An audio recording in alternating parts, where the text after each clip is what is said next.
There are many people in this world who are doing jobs out of fear. I know this because privately they tell me so. Now, when you hear about people working in fear, images of child labor or prostitution rings may come to mind. But I'm not talking about those kinds of jobs. I'm talking about jobs people willingly take, even work incredibly hard for. I'm talking about some of the most prestigious jobs in the world: investment banking, management consulting, financial services, corporate law, private real estate, even computer programming. Now, when you ask most people, why would somebody take this job? They might say, well, they have desire. They desire power, like many of us. They desire money. They desire prestige. Other people might say they're really intellectually curious. They want to be stimulated by other smart people. They want to build their skills. They want to build their drive. They want to build their capacities. But what people often don't take into account in their calculations is how much the choice to stay in many of these jobs is simply driven by fear. I'm here today to talk to you about that fear. When I first started working with my clients, I was actually quite surprised by many of their fears. I mean, what does an investment banker have to fear? When I spoke to a lot of them in interviews and in workshops, many of them behind those glass and steel towers said that they felt a lot more like this person. Quote, "I'm afraid of getting to a semi-retirement point 30 years from now and having regrets that I didn't follow certain passions. I've been very risk-averse, and I've definitely chosen a safer path, and you only live once." End quote. What does a management consultant have to fear? The next midterm review with the client? Maybe. But in my experience, they're actually worried about something rather different. Many people related with this quote. "I'm staying in consulting because there's a fairly limited downside and upside. And rather than swing for the fences with a very real chance of falling flat, but also a very real chance of doing something important." End quote. What is a corporate lawyer most afraid of? Losing the next case? Perhaps. But actually, many of them agreed that they felt a little bit more like this. Quote, "My biggest fear is that my idealism doesn't match my choices." End quote. These are what people tell me when I work with them. Now, I'm clearly not talking about people who love their jobs. I'm not talking about consultants who are fascinated by their cases. I'm not talking about consultants or finance people who are working on public sector opportunities that they're extremely passionate about. I often get a lot of heat because people think I'm taking down entire industries, and I'm not at all. I'm only talking about and only talking to the swing voters, if you will. The hundreds of young people I meet that tell me how much they hate their jobs, and quotes like this: "In the process of working at this job, I am quite unhappy because I'm killing myself doing my best at something I don't really want to do." End quote. But why should we care if a lawyer is unhappy? Frankly, in this economy, he's lucky to have a job. Why should we care if an investment banker is worried about whether or not her life is meaningless or worthwhile, or what she's doing is worthwhile? Because it might not be. And not because there's anything inherently wrong with investment banking, but because if it's driven by fear, there's many more things she could be doing with her talent and her energy and her brains that might be more meaningful to her and might be more meaningful to the rest of us. The irony here is that the fears and anxieties of some of our best and brightest aren't just a private problem. They're a public one. If you're an amazing computer programmer, you could spend your time creating credit default swaps for a bank. Or you could be analyzing epidemiological data and helping prevent the next plague or predict the next plague. But the thing that stops you is fear. And the thing that fear prevents is progress. Your own, as well as for the rest of us. But I haven't come here today to be a social critic.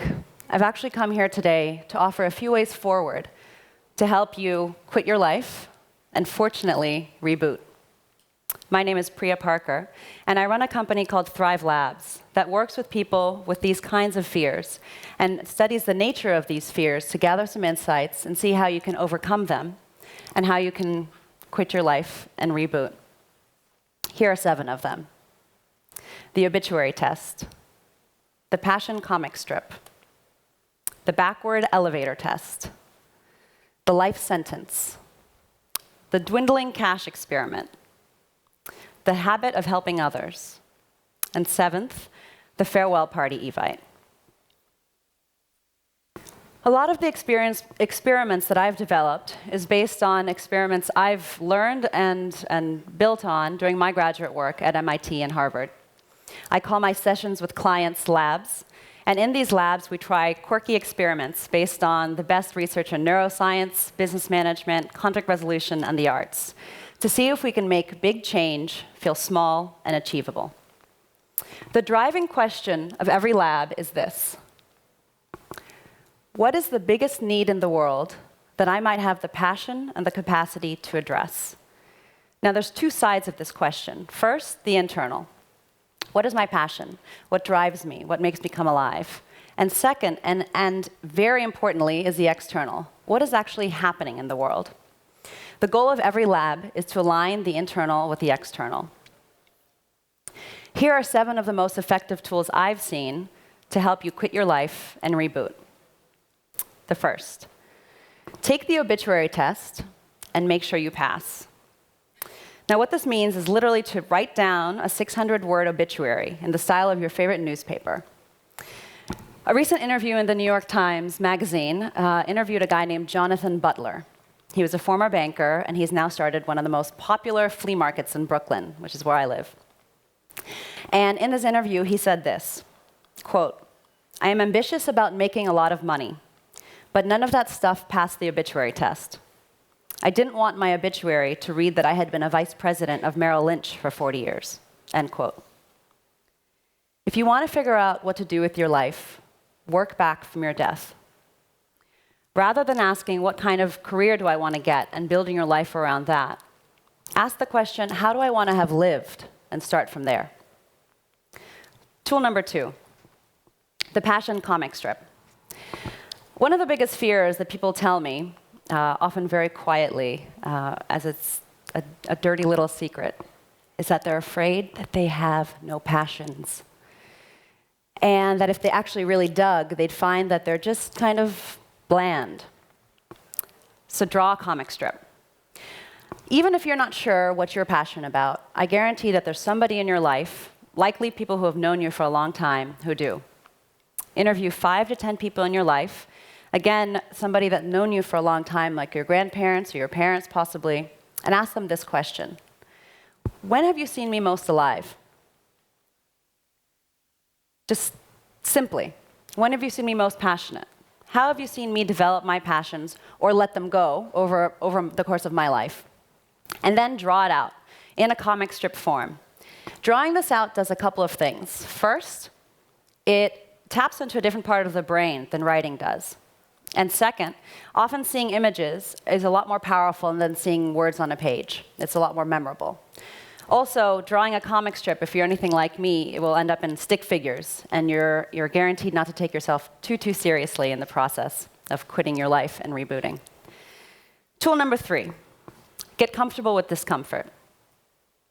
Quitting your life is not only incredibly scary, it's also hugely awkward for yourself and for everybody around you.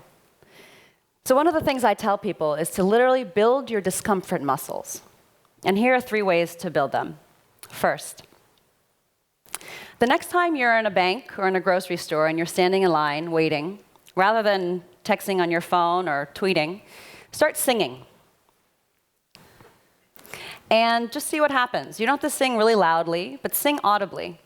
And as people start looking around, trying to figure out where it's coming from, just continue to sing and notice what happens as your heart starts pounding, but hold it. Tip number 2, take yourself out to dinner, alone.